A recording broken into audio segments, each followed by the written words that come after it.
I Yeah. don't know what's happening with the human race. I don't know what's gonna happen. I don't know. So what's your podcast about? What are we doing? So what this is a I started a podcast and I call it Comic Spot, where the Army veteran vets out the comedy veterans. So I'm an Army veteran. Oh, I'm really? alone. Yeah, I was in the Army. Are you a veteran? No, I'm not. But I play a lot of Call of Duty video games. Oh, that's what much better. Kid, yeah.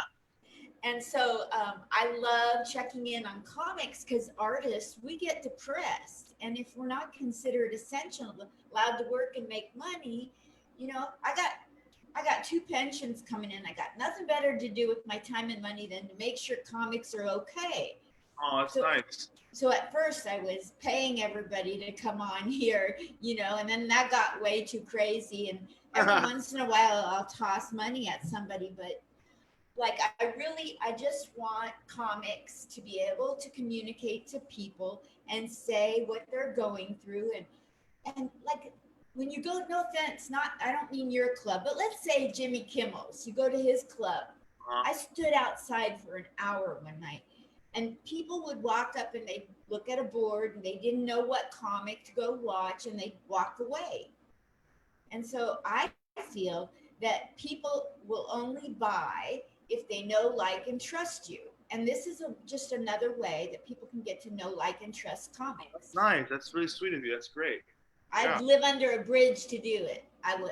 Oh, you're so sweet. It's just the way I am. I just I mean, you believe kissed Adam Dominguez, so you go all out.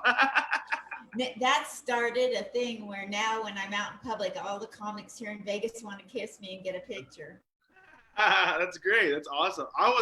I remember that night very well. I was at the bar. I was playing blackjack on the machine, and I was up like $800, and I was so into it. And then I Yes. looked over. I'm like, what the hell is going? Because the comics were doing so bad.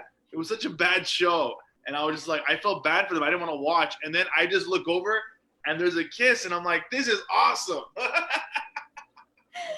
Adam tells me that the reason he got booked in LA was because he kissed me, and he gives me the credit for getting booked at some show. And Yeah, I'm like, I literally booked them right afterwards.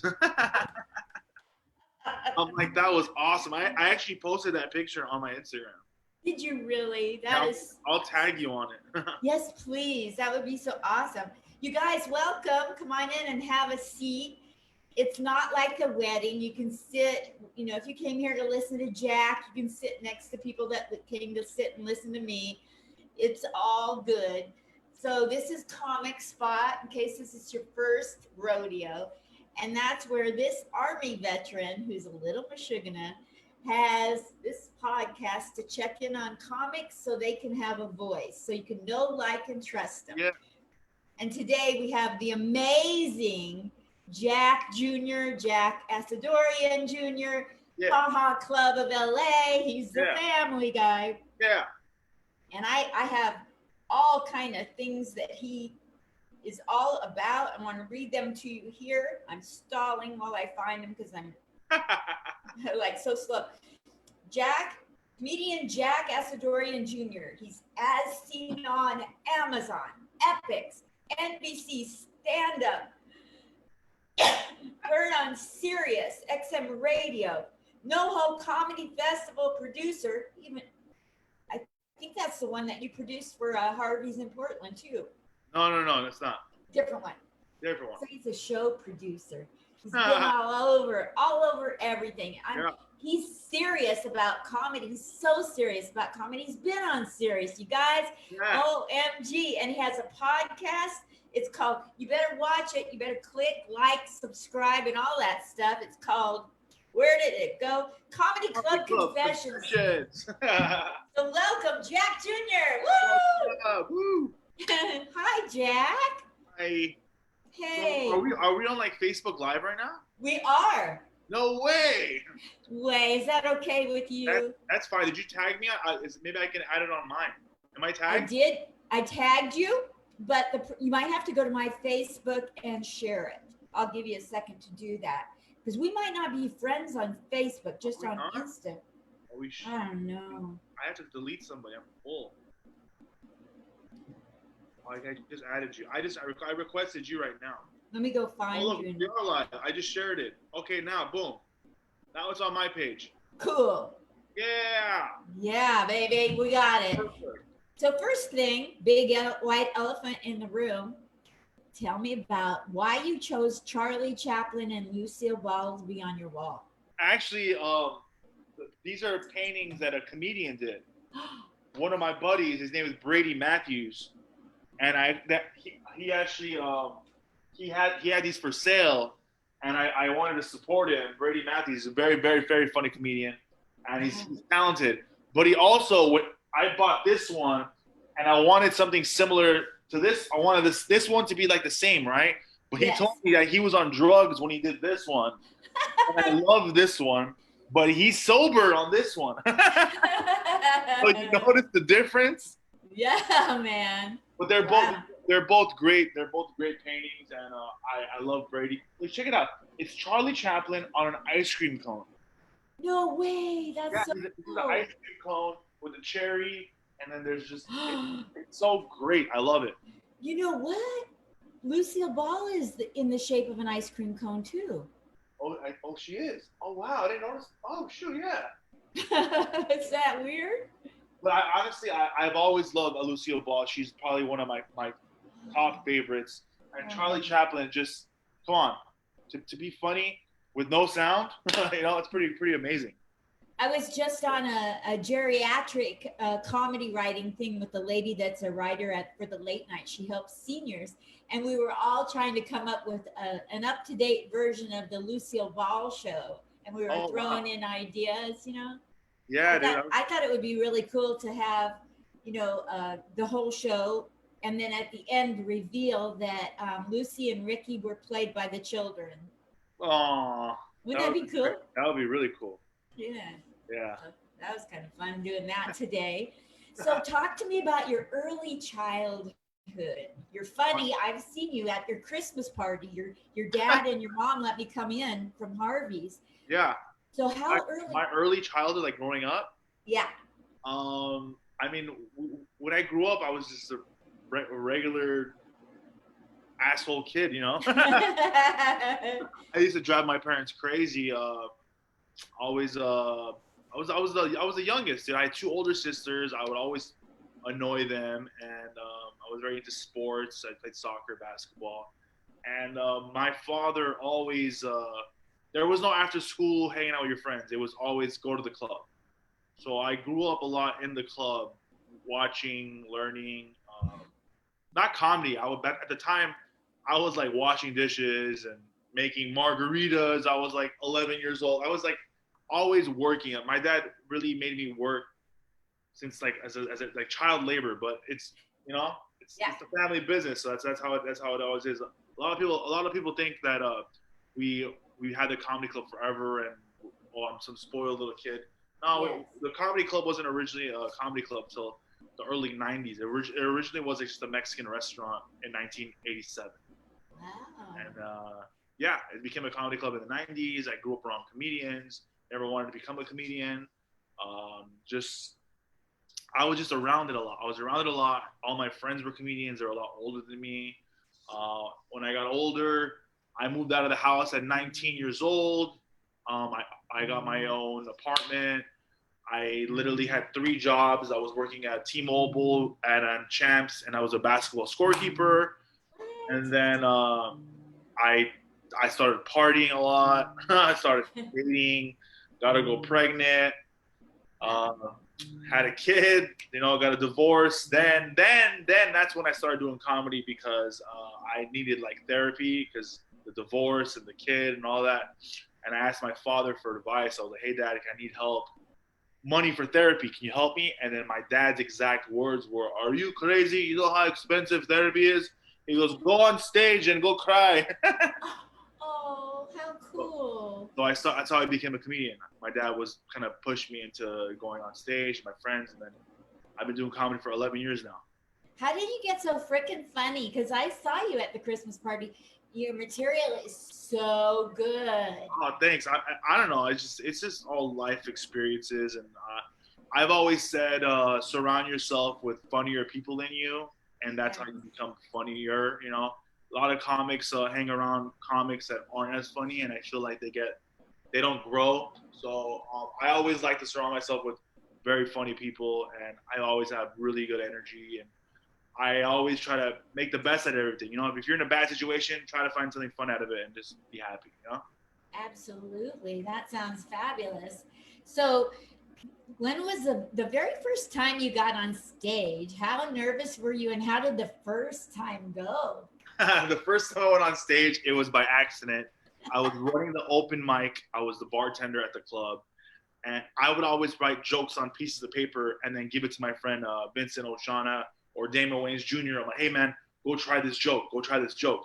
And then finally, I was in the showroom like picking up glasses like from the tables, and the host goes, keep it going for your next comedian, Chet Jr. And then everyone clapped, and I wasn't prepared. I didn't have any jokes.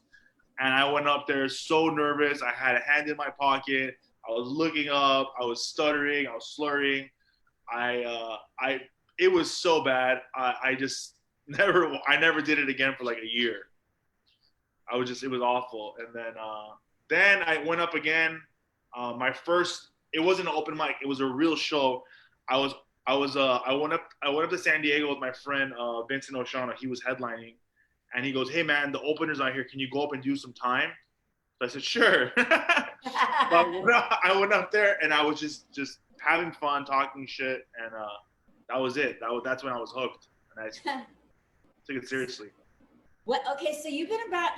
I come from Harvey's in Portland, and boy, do we have a lot of weird scenarios that happened around the club. Not even with comics, with customers, with homeless people outside. Not to make fun of the homeless, but sometimes comics would egg on the homeless people. So it's more about how comics don't know how to behave around the homeless. So you've been around the comedy scene for a long time. So what are some weird, hard, stupid, scary things you've observed at clubs? Not even naming people or clubs. You got to have some stories in you. I have a good story actually. I haven't really talked about this on any podcast ever. When I was working at the club at the Haha, because I used to work there like from busboy to waiter to manager to booker, all that. I think I was doing the door that day. I was doing the door, and there was a heckler in the audience, and he was in the back. I didn't know what he looked like. He was really dark. He was sitting down, and he was just heckling, and we didn't have security at the time. This is one of the early stages of the Haha. So my mom goes in there and goes, "Excuse me, sir, can you keep it down?" And this is all you hear: "Shut the fuck up, bitch! Are you gonna make me shut up?" And that's my mom. That's my mom. So I'm like 19, 20. I'm like a hothead. I love fighting at the time. I go inside and I go, "Hey, excuse me, sir. Can I talk to you for a second outside?" He goes, "You want to go outside?" I go, "Yeah, let's go outside." So he comes outside. Remember, he was sitting down.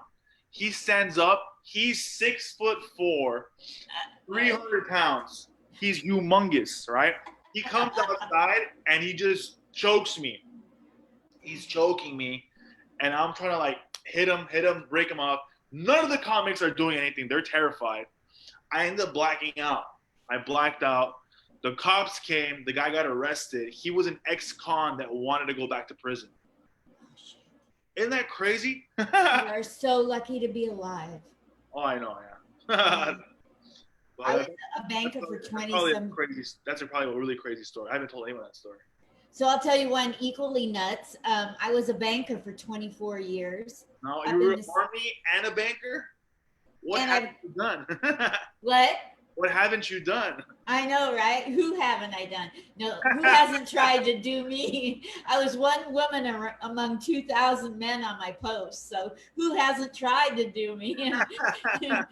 So I was a banker, and I was really fast counting money as a teller. So every robber would come to me to get in and out fast. Reminds me of my dating life. And so I'm there counting money, and I get robbed by this guy, and he's so scary. I know if I do anything wrong, I'm dead meat, right? Turns out, same story. He'd already been to prison twice, and he was doing a felony.